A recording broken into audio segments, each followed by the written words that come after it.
Par ton sang, vers toi j'avance, saint de ta puissance, fort de ta présence à chaque pas. En ton sang, ma délivrance, sceau de ton... Je vous salue dans les précieux noms de notre Seigneur et Sauveur Jésus-Christ. Et grande est ma joie d'être encore avec vous aujourd'hui pour partager avec vous la parole de Dieu. Mais avant de commencer cette parole, j'aurais bien voulu chanter avec les choristes, mais ils m'ont fait une histoire, je ne vais pas chanter avec vous. Non, pas du tout, je ne suis pas d'accord avec vous et tu le sais, commençons par toi. Je ne suis pas d'accord avec vous, prenez place. Je ne suis pas d'accord avec vous. J'aurais bien voulu qu'on chante ces cantiques que je vous ai dit, que nous allons chanter pour vous rappeler que Jésus-Christ revient bientôt, mais je ne vais pas chanter avec eux. Je ne vais pas chanter avec eux. Et comme je ne peux pas chanter seul, je vais juste chaque jour maintenant me rassurer que au moins je vous ai alerté et que je vous ai dit que le Seigneur revient bientôt. Alors, regardez. Quand Jésus-Christ a parlé dans Matthieu chapitre 24, nous pouvons tous ensemble y aller. Dans Matthieu chapitre 24, il y a quelque chose de très intéressant qu'il avait dit. Si vous êtes là, Matthieu chapitre 24, j'aimerais vraiment que nous puissions, pendant tous ces temps, nous rappeler cela.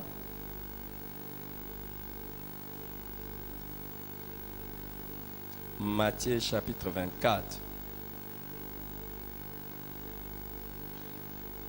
À partir du verset 32, il dit « Instruisez-vous par une comparaison tirée du figuier. Dès que les branches deviennent tendres et que les feuilles poussent, vous connaissez que l'été est proche.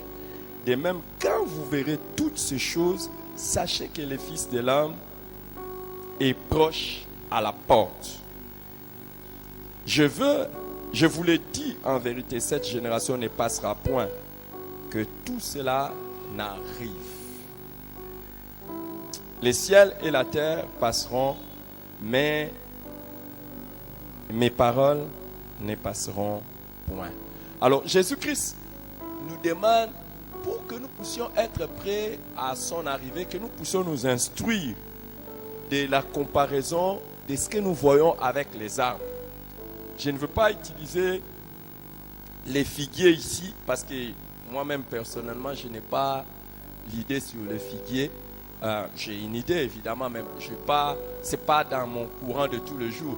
Mais nous savons, par exemple, ici, dans nos zones tropicales, nous savons, lorsque nous regardons un arbre, nous pouvons nous dire, waouh, bientôt, ça sera la saison des mangues, bientôt, ça sera la saison des oranges, bientôt, ça sera la saison dès que nous regardons et nous voyons. Alors, il dit, de même, lorsque vous verrez ces choses arriver, sachez que le Fils de l'homme est à la porte.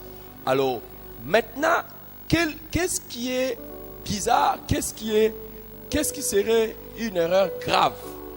Alors que Jésus, plus tard, il dit, je viendrai comme un voleur.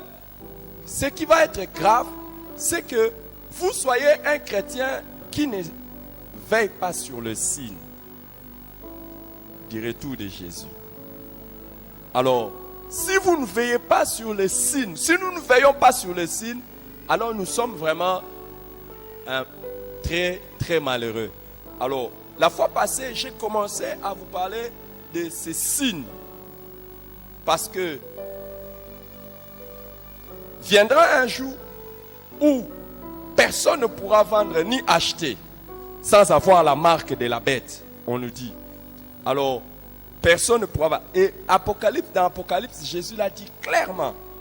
Personne ne pourra acheter ou vendre sans avoir la marque de la bête.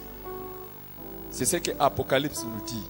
Alors, ça ne sera pas dans un pays, mais ça sera dans le monde entier que personne ne pourra acheter ou vendre sans avoir la marque de la bête. Et la marque de la bête, c'est 666. Alors, maintenant, quand vous regardez